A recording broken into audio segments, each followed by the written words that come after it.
Ketahuilah jemaah sekalian, rasa takut ada 3 macam. Rasa takut itu kata Syekh ada 3 macam. Yang pertama, rasa takut yang disertai dengan pengagungan dan ketundukan serta ketaatan yang mutlak kepada yang ditakuti tersebut. Maka takut seperti ini adalah ibadah. Takut seperti ini adalah ibadah. Rasa takut yang disertai dengan pengagungan kepada yang ditakuti dan ketundukan kita kepadanya secara mutlak. Maksudnya apapun yang dia perintahkan kepada kita, kita selalu tunduk dan patuh. Apapun yang dia larang kepada kita, kita selalu berusaha meninggalkannya. Begitu pula kita meyakini dia maha mampu menimpakan mudarat kepada kita. Oleh karena itu kita takut kepadanya. Maka rasa takut seperti ini adalah ibadah yang tidak boleh kita berikan kepada selain Allah. Kalau kita takut kepada selain Allah dengan takut seperti ini, maka itu termasuk syirik. Seperti orang-orang yang takut kepada yang mereka sembah selain Allah Subhanahu wa ta'ala.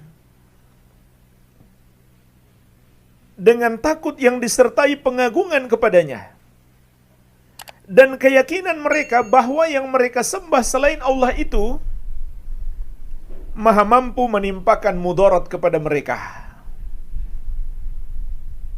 Oleh karena itu seringkali mereka mengancam orang yang tidak mau menyembah kepada Tuhan mereka, sesembahan mereka, dengan ancaman azab atau hukuman yang maha mampu ditimpakan oleh Tuhan-Tuhan yang mereka sembah. Sebagaimana yang diancamkan oleh orang-orang musyrik kepada Nabi Hud alaihi salam. Allah sebutkan di surat Hud ayat 54-55. Inna qul illa tiraka ba'du alihatina bisu'. Tidaklah yang kami katakan kecuali sebagian Tuhan-Tuhan kami telah menimpakan kepadamu keburukan, wahai Hud, yaitu keburukan seperti penyakit gila. Qala, maka Nabi Hud alaihi salam menjawab mereka,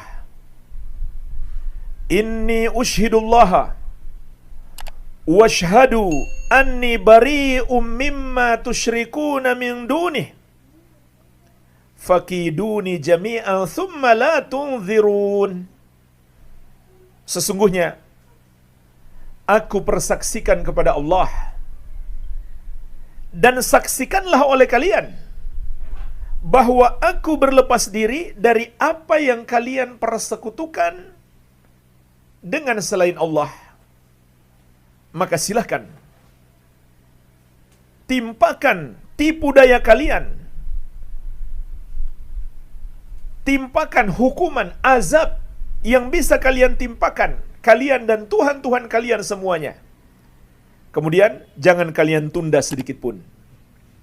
Maka lihatlah di sini, Nabi Hud alaihi salam tidak sedikit pun takut kepada Tuhan-Tuhan yang disembah selain Allah Subhanahu wa ta'ala.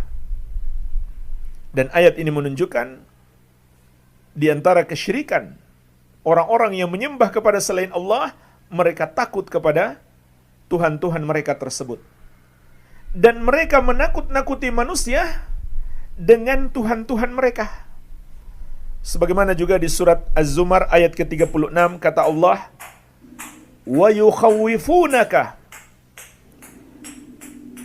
billadzina min dunih wa yukhawwifunaka billadzina min dunih, dan mereka mempertakuti kamu dengan apa yang mereka sembah selain Allah Subhanahu wa ta'ala.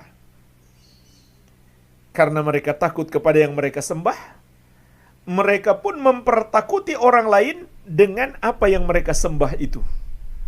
Sebab mereka meyakini yang mereka sembah dapat menimpakan mudarat. Maka ini takut yang syirik. Oleh karena itu, Allah Subhanahu wa ta'ala berfirman, "Fala takhafuhum wa khafuni in kuntum mu'minin." Maka janganlah kamu takut kepada mereka dan takutlah kepadaku kalau kamu benar-benar beriman. Surat Ali Imran ayat 175. Juga firman Allah, "Fala takhshawhum wakhshawni." Maka janganlah kamu takut kepada mereka dan takutlah hanya kepadaku. Surat Al-Maidah ayat ketiga. Jamaah sekalian, dua ayat ini menjelaskan kepada kita takut kepada Allah termasuk ibadah dari tiga sisi. Yang pertama, Allah melarang kita takut kepada selain Allah. Yang kedua, Allah memerintahkan kita untuk takut hanya kepadanya, menunjukkan itu adalah ibadah. Dan yang ketiga, di surat Ali Imran ayat 175, Allah mengaitkan rasa takut dengan keimanan.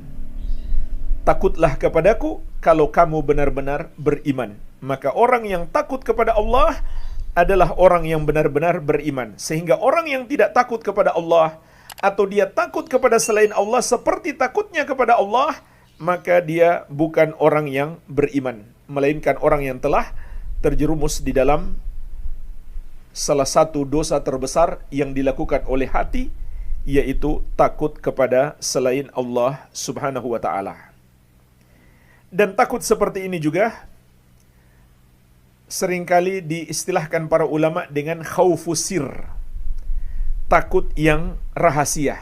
Maksudnya seseorang takut kepada makhluk yang dia meyakini bahwa makhluk itu punya semacam kekuatan yang tersembunyi, yang maha mampu menimpakan mudarat kepada manusia atau kepada hamba.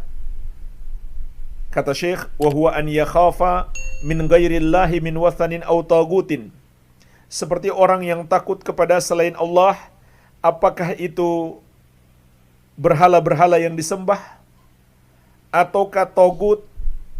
Togut di situ mencakup semua yang disembah selain Allah, apapun itu. Au mayyitin au ghaibin au jinnin au insin an yusibahu bima yakrah. Ataukah takut kepada mayit, orang yang sudah wafat, atau orang yang tidak ada, seakan orang itu punya kekuatan tersembunyi, atau kepada jin, atau kepada manusia yang dia yakini bisa menimpakan mudarat kepadanya, padahal mudarat itu hanya Allah saja yang maha mampu menimpakannya. Jadi kalau kita meyakini ada makhluk yang bisa menimpakan mudarat kepada kita dengan satu mudarat yang hanya Allah saja maha mampu menimpakannya kepada kita, maka ini adalah syirik besar apabila kita takut kepada makhluk tersebut atas dasar keyakinan itu. Ya. Contoh jamaah sekalian, mereka meyakini di pantai tertentu ada penguasa selain Allah, yaitu jin yang tinggal di situ. Setan dari kalangan jin. Mereka yakin makhluk itu bisa menimpakan segala mara bahaya bagi mereka. Misalkan bisa membuat tsunami, atau gempa bumi, atau yang tinggal di gunung, mereka yakini bisa membuat gunung itu erupsi misalkan, atau meletus. Ini kan semua nggak bisa dilakukan oleh makhluk. Hanya Allah yang maha mampu melakukannya.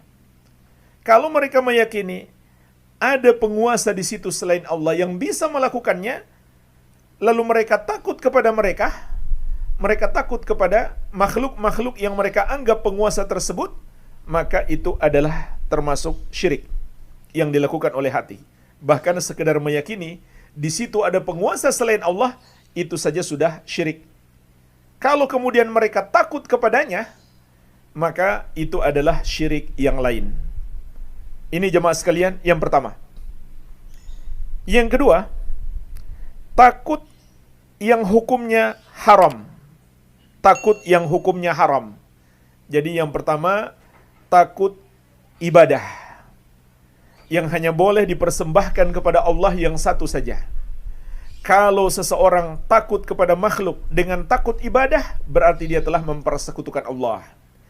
Yang kedua, takut yang hukumnya haram, yaitu takut kepada makhluk untuk melakukan apa yang Allah perintahkan atau menjauhi apa yang Allah larang, sehingga dia pun meninggalkan perintah Allah, atau sebaliknya melakukan larangan Allah karena takut kepada makhluk.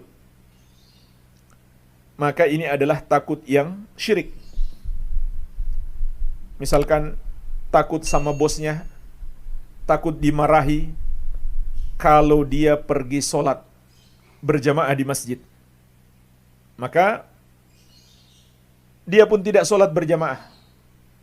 Sholatnya terlambat hanya karena takut dimarahi sama bosnya, takut meninggalkan pekerjaannya sebentar untuk melakukan kewajibannya kepada Allah. Atau misalkan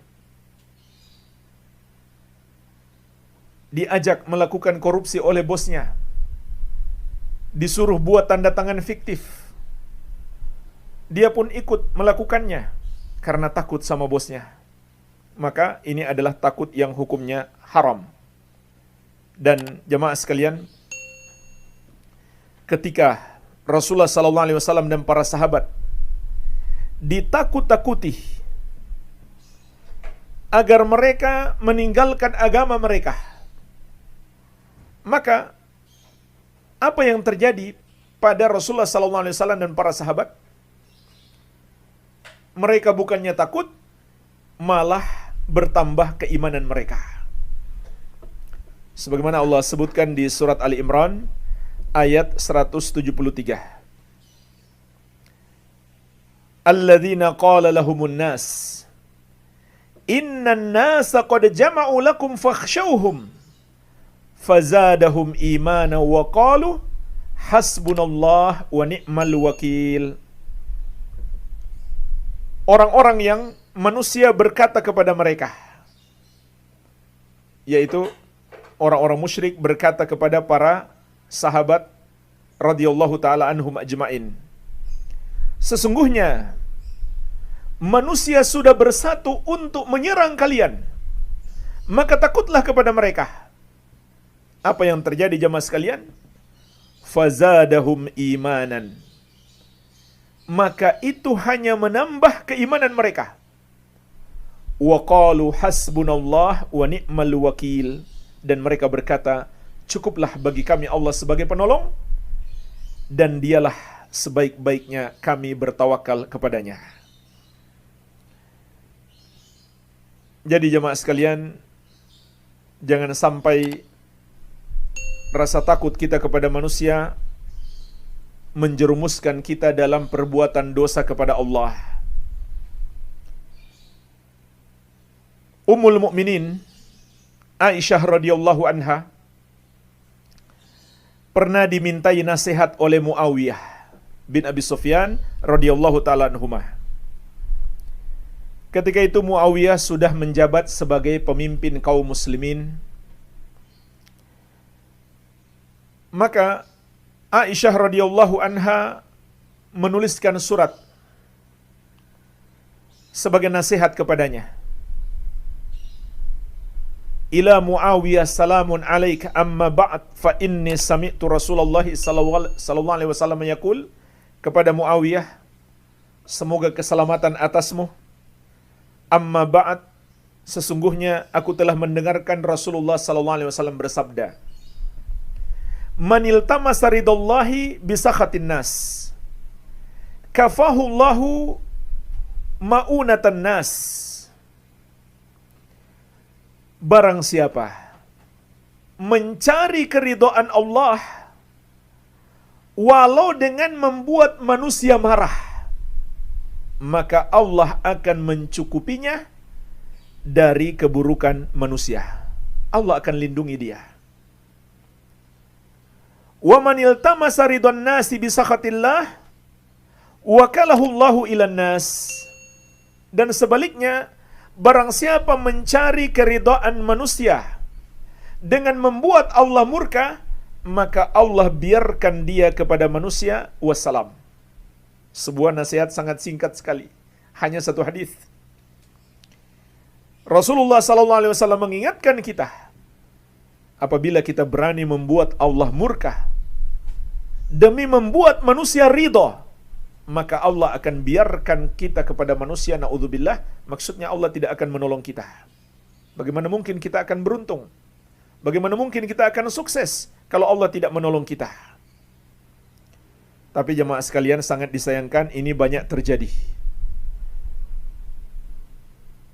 Seperti pernah saya contohkan, dan mungkin tidak lama lagi hal seperti ini akan terjadi, yaitu di musim perayaan Natal bulan Desember. Ulama Islam dari seluruh mazhab, Hanafi, Maliki, Syafi'i, dan Hambali, semuanya sepakat haram hukumnya seorang muslim mengucapkan selamat terhadap hari raya non-muslim.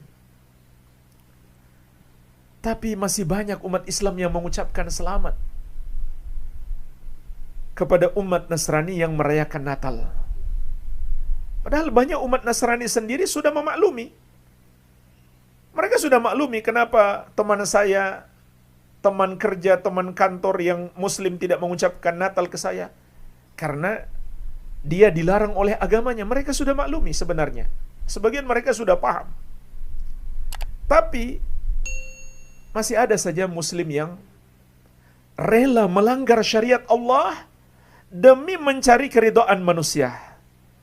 Hanya karena dia segan, dia nggak enak, dia takut kepada pemimpinnya di kantor yang kebetulan non-muslim, atau rekan kerjanya, atau tetangganya, dan seterusnya. Dia pun melakukan yang haram demi mencari keridhaan mereka. Dan dia membuat Allah murka. Padahal jemaah sekalian, kita dari kecil telah belajar satu surat yang mungkin paling kita hafal setelah Al-Fatihah. Qul huwallahu ahad, Allahus samad, lam yalid wa lam yulad, wa lam yakul lahu kufuwan ahad. Katakanlah, Allah adalah As-Samad, yang kepadanya lah seluruh makhluk membutuhkan. Allah yang Maha Esa, Dialah As-Samad yang seluruh makhluk butuh kepadanya. Tidak beranak dan tidak diperanakan. Dan tidak ada yang serupa dengan dia. Apa gunanya itu kita pelajari dari kecil? Allah Esa, tidak beranak dan tidak diperanakan. Ketika sekarang mereka merayakan hari lahir seseorang yang mereka yakini sebagai anak Allah, kita ucapkan selamat. Subhanallah. Maka ulama Islam sampai pada kata sepakat haram hukumnya seorang muslim mengucapkan selamat terhadap hari raya orang kafir. Tapi sangat disayangkan sebagian muslim demi mencari keridhaan orang-orang kafir, mereka tidak takut membuat Allah murka. Na'udzubillah.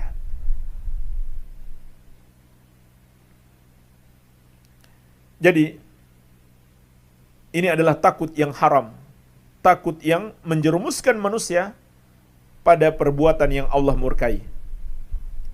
Kalau perbuatan itu sampai tingkat kesyirikan dan kekufuran, maka hukumnya juga kufur. Dan meridhoi kekufuran adalah kekufuran. Kalau seandainya mereka ridho, mereka setuju, tidak menyalahkan keyakinan bahwa Allah memiliki anak, maka itu termasuk pembatal keislaman. Kemudian jenis takut yang ketiga adalah takut yang bersifat tabiat. Takut yang bersifat tabiat, yaitu takut terhadap sebab-sebab yang zahir, yang jelas bahayanya. Maka jemaah sekalian, rasa takut seperti ini tidaklah tercelah selama tidak menjerumuskan kita kepada yang haram. Contohnya, manusia sudah tabiatnya takut kepada api, takut kepada binatang buas, takut kepada manusia yang jahat.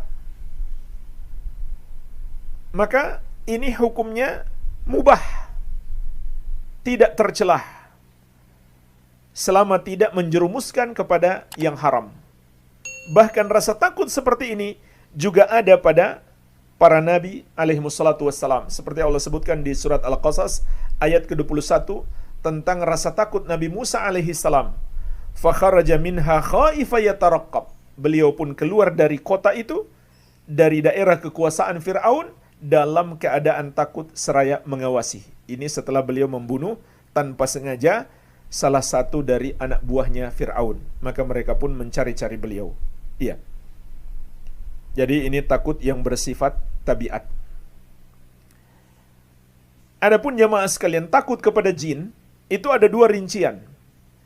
Yang pertama, kalau kita takut kepada jin, karena dia mampu menimpakan mudarat kepada kita, yang tidak saja mampu ditimpakan oleh Allah. Ya, contoh seperti manusia yang jahat bisa melempari kita batu sehingga kita terluka, begitu pula jin. Mungkin saja dia melempari kita batu sampai kita terluka. Kalau rasa takut seperti ini, maka ini masuk dalam kategori takut tabiat. Tapi kalau kita meyakini jin itu punya semacam kekuatan yang sangat luar biasa, yaitu mampu menimpakan mudarat seperti Allah, maka tidak diragukan lagi itu adalah syirik. Seperti yang kita sebutkan di poin yang pertama tadi. Iya. Begitu pula menjadi syirik kalau karena takut kepada para jin, kita minta perlindungan kepadanya. Sebagaimana Allah sebutkan di surat Al-Jin, wa annahu kana rijalun minal insi ya'udzuna birijalin minal jinni fazaduhum rahaqa. Ayat ini berbicara tentang salah satu kesyirikan yang dilakukan oleh orang-orang musyrik dahulu. Sebagian mereka meminta perlindungan kepada para jin, maka hasilnya apa? Para jin itu hanya menambah rasa takut mereka, tambah dikerjai oleh para jin. Begitu pula karena takut kepada jin, lalu mereka menyembelih hewan untuk sesajen baginya, maka itu syirik. Karena Allah mengatakan, fasholli li rabbika wanhar, solatlah dan menyembelihlah hanya untuk Rabbmu. Maka siapa yang menyembelih untuk pengagungan atau pendekatan diri kepada selain Allah, itu termasuk syirik.